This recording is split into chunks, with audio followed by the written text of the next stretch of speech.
Starting a YouTube channel in 2023 is not the same as starting a YouTube channel back in 2017 or back in 2015. So all those fantastic creators that have over 1 million subscribers telling you what they would do if they were restarting their channel in 2023, straight up, they don't know, because they haven't started the actual new channel with no clout behind it in 2023 like you and me. At the time of filming this channel, I haven't even launched my YouTube channel yet. There's been no long form videos posted on the channel. And so this is my YouTube launch strategy with no clout behind it.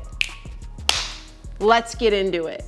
If you're someone that says, oh, it's too saturated, I missed the mark to be able to start YouTube. Although this man is controversial, Elon Musk didn't say, oh, the car's already been invented, it's too saturated, I shouldn't go for it. The point is, all of these things and life is an evolution. Yes, you cannot take YouTube strategies from 2017 and implement them today and expect them to work, but that doesn't mean that YouTube is oversaturated and that you can't make it happen. Also, the strategy that I'm going with ages well, because at the end of the day, every single platform's currency is attention and how long a creator can keep someone on the platform.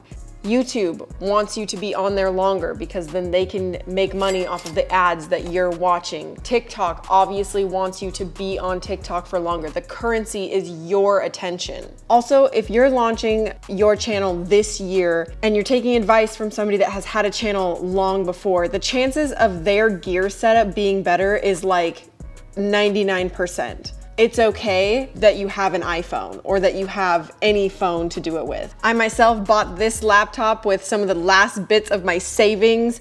I'm currently sitting in some random person's house that I don't really know, house sitting, and my office is their dining room table shared with my girlfriend over there, who yells at me when I get her off track. So it's okay. You don't have to have the office. You don't have to have the best camera. It does help, but you need to have the best girlfriend.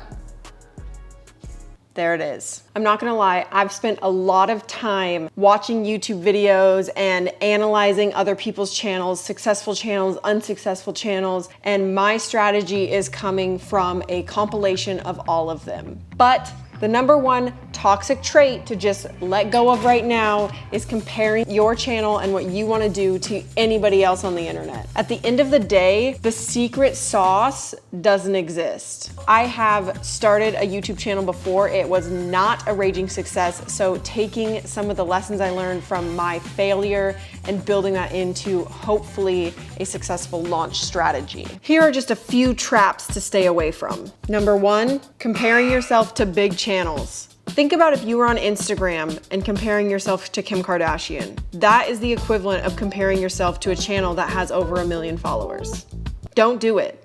Trap number two, Casey Neistat's channel is not a copy and paste guide. Did you hear that? Anybody with over 1 million followers is not a copy and paste guide. They can do things because they have 1 million followers that simply will not work for you that has under 1,000 or under 10,000. Trust me, I learned the hard way. I've tried to do it and it doesn't work. Just trust me on this one.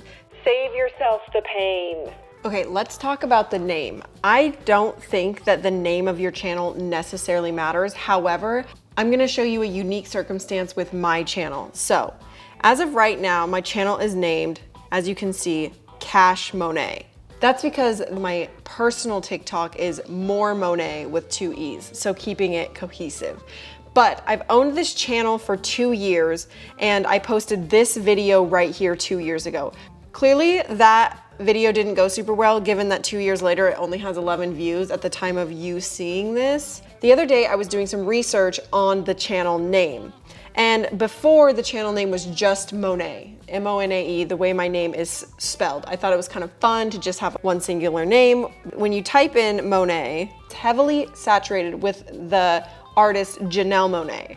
And I'm clearly not gonna compete with that. So I was like, you know what? I just won't. I'll keep it consistent across the board with all of my other handles, and I'm gonna change it to Monaee, especially because the channel is about money. So when I first changed this 2 days ago, This did not even pop up as a suggestion. You couldn't even see my thing. It was like buried with all of these people that are also Cash Monets. But remember, mine's 2 E's. That's the difference. Let's get into why this even matters. As I mentioned before, I've owned this channel for 2 years, and I was very concerned with YouTube deeming it as like a dormant channel, especially because the name wouldn't even pop up 2 days ago. So I was really concerned about that. So that brings me into the actual YouTube strategy. YouTube has straight up said that they will be promoting shorts. That is not a secret. That has come out by YouTube. They're obviously trying to compete with TikTok, and part of their big thing is that they have a way better creator fund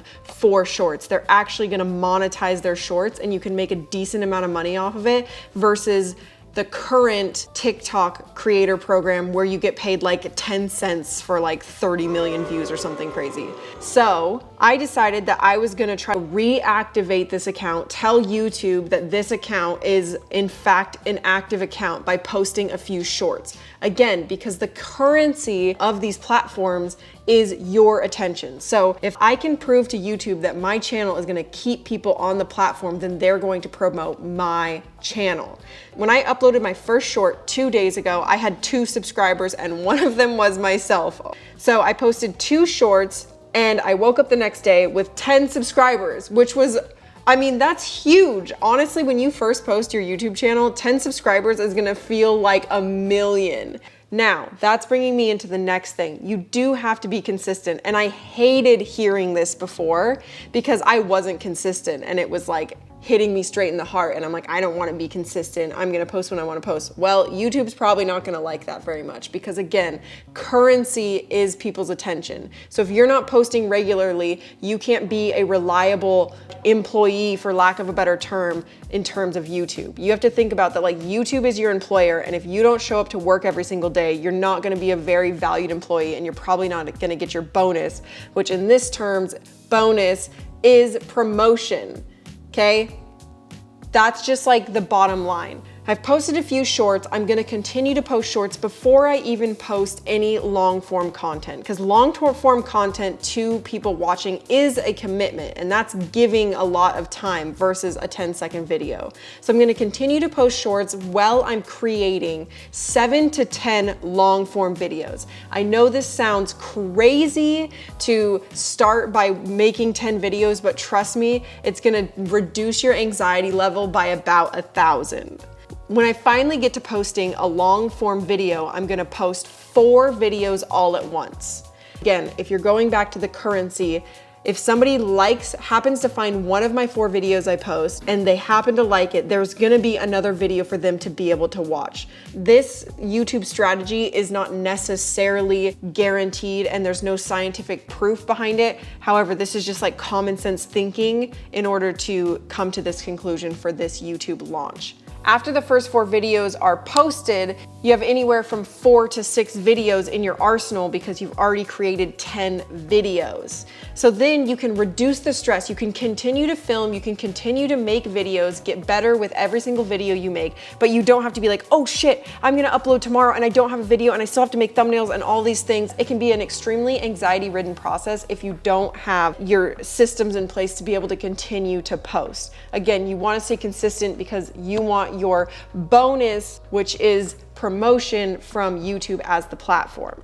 Which goes into my next point. I personally am going to try my hardest to post on a daily basis. I know that this is not a sustainable thing for most people, especially if you're just starting out and you're learning how to film and use an editing software and making a thumbnail and all those things. Don't stress yourself out by saying you're gonna start with a daily vlog or a daily upload because 9 times out of 10, you probably will fail at it if you've never done it before. I have uploaded YouTube videos before. I know what it takes to create a video. I know how long I personally take to edit and make thumbnails and do all of those things. So for me, it's an easier process because I've done it before and I've kind of like swept off those cobwebs to be able to jump into a daily upload. If you are new at making YouTube videos, here are some things to remember. First thing, you will fail. The second thing is you will get frustrated. You will have a video flop, And this has absolutely nothing to do with your self-worth. Do not wrap your self-worth up into how your YouTube videos perform, especially if you're a new channel, because it's very possible it's gonna start slow. The ones that blow up are the anomaly, not the majority. I've created a YouTube video start to finish checklist that is free for you to download. I'll put it down in the description. I created it for myself, but since it's already created, I will give it to you absolutely free, just for your own success, because that's the type of person that I am. I do have to put a disclaimer out there. I've said this before. This is not a tested strategy, but what I will say is anybody that says they know exactly how to start a YouTube channel for success, they're probably lying, because nobody actually knows what the YouTube algorithm is. Nobody knows what the TikTok algorithm is. It's all just trial and error. And at the end of the day, you have to follow your own intuition with your own channel, because you are going to know what's best in the direction that you want it to go more than anybody else and more than any expert. Okay, you can take advice from like filming and hard skill advice, but when it comes to the philosophical shit, you gotta follow your own intuition. So, happy creation. Don't forget to download the free YouTube start to finish checklist down below. And if you like what I'm saying, give it a subscribe, because this channel is all about me building a YouTube channel and documenting my journey to making my first $1 million. And at the time of filming this video, I am starting from the bottom. I have about $600 in my bank account in this moment, and I'm trying to build to $1 million. So if you want to follow along on that journey, hit subscribe and be part of the community of wanting to make that money. Out.